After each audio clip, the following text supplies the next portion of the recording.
Assalamualaikum warahmatullahi wabarakatuh. Halo semuanya, perkenalkan kami dari kelompok 3 dengan tema peranan obat tradisional dan herbal terhadap neoplasia. Bahan herbal aloe vera. Oh iya, sebelum masuk ke materi kita kenalan dulu yuk sama anggota kelompok 3. Perkenalkan, nama saya Aza Septia Tepulban Putri sebagai ketua kelompok dengan NIM 77. Dan perkenalkan, nama teman saya ada Agita Farhana Putri dengan NIM 65, Naifa Zarani Adikusuma dengan NIM 13, dan Brevi Risna Devinci dengan NIM 70. Sebelum kita membahas peran aloe vera pada neoplasia, apa sih itu neoplasia? Neoplasia itu berasal dari kata neo yang berarti baru dan plasia yang berarti pertumbuhan. Jadi, secara harfiah, neoplasia itu dapat diartikan pertumbuhan yang baru. Dan secara istilahnya, neoplasia itu ialah kondisi sel yang terdapat pada jaringan dan berproliferasi secara tidak normal dan invasif. Gitu teman-teman. Apa sih lidah buaya itu? Lidah buaya atau yang sering juga disebut aloe vera adalah spesies tumbuhan dengan daun berdaging tebal dari genus Aloe. Tumbuhan ini bersifat menahun, berasal dari Jazirah Arab, dan tanaman liarnya telah menyebar ke kawasan beriklim tropis, semi-tropis, dan kering di berbagai belahan dunia. Tanaman lidah buaya diketahui berperan sebagai aktivitas anti kanker pada banyak jenis kanker loh. Beberapa penelitian telah menunjukkan efektivitas keseluruhan lidah buaya dan senyawanya dalam menghambat proliferasi, apoptosis, invasi, dan viabilitas tumor atau kanker. Bicara tentang apoptosis dan invasi, apa sih yang dimaksud dengan apoptosis? Apoptosis adalah kematian sel secara terprogram. Sedangkan invasi artinya proses di mana sel kanker menembus jaringan-jaringan di sekitarnya, kemudian sel kanker akan berproliferasi. Lidah buaya mengandung berbagai macam zat mineral, misalnya zat organik seperti kalsium, potasium, sodium, kolin, magnesium, zinc, koper, kronium, dan ferum. Nah, lidah buaya ini juga mengandung berbagai macam vitamin seperti vitamin A, B1, B12, B6, C, E, niacin, asam folat, inositol, kolin, dan lain-lainnya. Nah, zat aktif dalam lidah buaya ini dapat memperhambat kanker seperti aloesin, aloeresin, aloin, dan aloeemodin. Zat aktif tersebut dapat memperhambat proliferasi, invasi, viabilitas, dan menginduksi terjadinya apoptosis dari sel kanker. Penelitian yang pertama diuji cobakan adalah kepada kultur sel kanker lidah, yaitu SCP1. Metode yang digunakan adalah metode in vitro. Jadi, pertama-tama, kultur sel kanker lidah akan dibiakkan, kemudian diinkubasi, lalu diberi ekstrak etanol lidah buaya dengan konsentrasi sebesar 25, 50, 75, dan 100 mg per mililiter dalam waktu tertentu, yaitu 24 jam, 48 jam, dan 72 jam. Pada hari ke-1, 2, dan 3 diketahui bahwa pemberian konsentrasi sebesar 25 maupun 50 mg per mililiter tidak menghambat proliferasi sel kanker loh, dan justru malah meningkatkan jumlah rata proliferasinya. Diketahui juga bahwa semakin lama harinya, maka jumlah rata proliferasi selnya akan semakin menurun jika diberi konsentrasi sebesar 75 atau 100 mg per mililiter. Namun, yang paling banyak menurunkan jumlah rata proliferasi adalah pemberian ekstrak etanol lidah buaya dengan konsentrasi sebesar 100 mg per mililiter. Yang kedua adalah oral squamous carcinoma atau yang biasanya disebut sebagai karsinoma sel squamosa, merupakan sel kanker yang sering terjadi di area mulut. Menggunakan penelitian secara in vitro dengan mengaktifasi caspase 3 dan caspase 9. Yang ketiga ada tongue squamous carcinoma Penelitian yang digunakan adalah secara in vitro dengan mempromosikan P53, P21, dan P27 serta promosi pelepasan faktor pemicu apoptosis, endonuklease G, procaspase 9, dan sitokrom.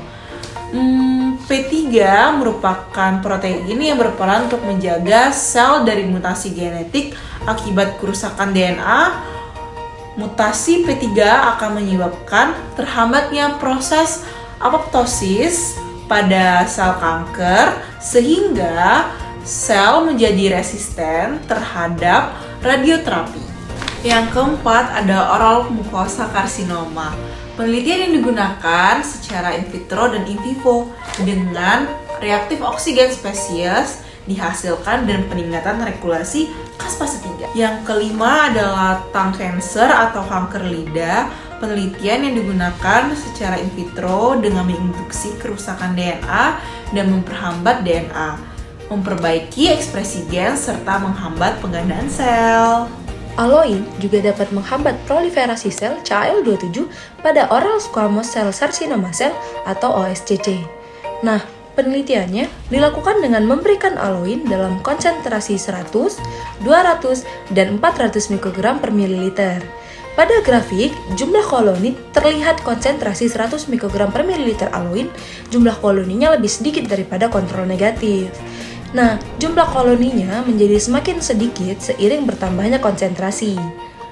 Pada konsentrasi paling tinggi, yaitu 400 mikrogram per mililiter, terlihat jumlah koloninya menjadi paling rendah, yaitu kurang dari 50. Aloin juga menghambat migrasi dan invasi sel CAL27 pada oral squamous cell carcinoma cell atau OSCC. Hasil uji goresan luka menunjukkan bahwa lebar luka 24 jam setelah pengobatan aloin lebih besar daripada kontrol negatif. Dan itu menunjukkan bahwa aloin dapat melemahkan kemampuan migrasi sel CAL27. Dan pada hasil uji transwell membuktikan bahwa ada lebih sedikit sel invasif pada kelompok yang diobati dengan aloin, menunjukkan bahwa aloin menghambat kemampuan invasif sel CAL27.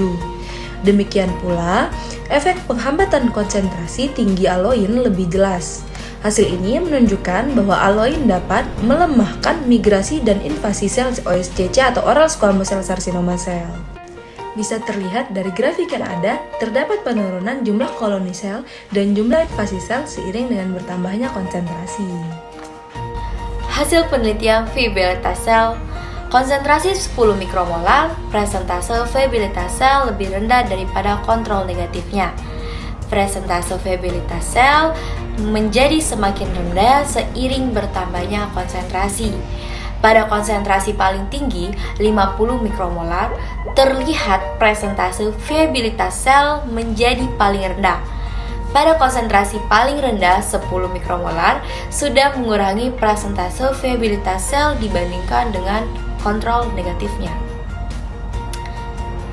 Pada grafik A, pada waktu 12 jam, terjadi peningkatan aktivitas C-SPACE3 dibandingkan sebelum diberi aloemodin. Pada waktu 24 jam, terjadi penurunan aktivitas C-SPACE3 dibandingkan pada waktu 12 jam. Pada waktu 48 jam, terjadi peningkatan aktivitas C-SPACE3 dibandingkan pada waktu 24 jam. Dan pada waktu 72 jam, terjadi peningkatan aktivitas C-SPACE dibandingkan pada waktu 48 jam. Pada grafik B, pada waktu 12 jam, terjadi peningkatan aktivitas C-SPACE 8 dibandingkan sebelum diberi aloemodin. Pada waktu 24 jam, terjadi penurunan aktivitas C-SPACE 8 dibandingkan pada waktu 12 jam. Pada waktu 48 jam, terjadi peningkatan aktivitas C-SPACE 8 dibandingkan pada waktu 24 jam. Dan pada waktu 72 jam, terjadi peningkatan C-SPACE 8 dibandingkan pada waktu 48 jam. Pada grafik C, pada waktu 12 jam, terjadi peningkatan C-SPACE 9 dibandingkan sebelum diberi aloemodin. Pada waktu 24 jam, terjadi penurunan aktivitas C-SPACE 9 dibandingkan pada waktu 12 jam. Pada waktu 48 jam, terjadi peningkatan C-SPACE 9 dibandingkan pada waktu 24 jam. Dan pada waktu 72 jam, terjadi peningkatan hampir sama aktivitas C-SPACE 9 dibandingkan pada waktu 48 jam. Jadi, yang paling efektif adalah pada CHESPES 8 karena pada waktu 12 jam sudah mengalami peningkatan yang paling tinggi. Nah, untuk mekanisme dari lidah buaya atau aloe vera ini ialah kandungan zat aktif aloesin, aloe resin, dan aloe emodin secara teoritis terbukti mampu menghambat pertumbuhan sel kanker pada fase G2. Hal ini menyebabkan terjadinya gangguan persiapan sel untuk melakukan pembelahan secara berlebih.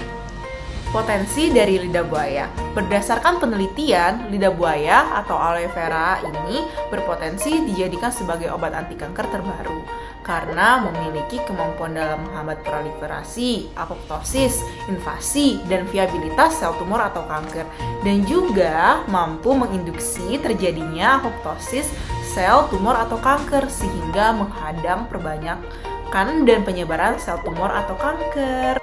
Halo semuanya, terima kasih telah menyimak video dari kelompok 3. Semoga videonya bermanfaat ya. Waalaikumsalam warahmatullahi wabarakatuh. See you soon.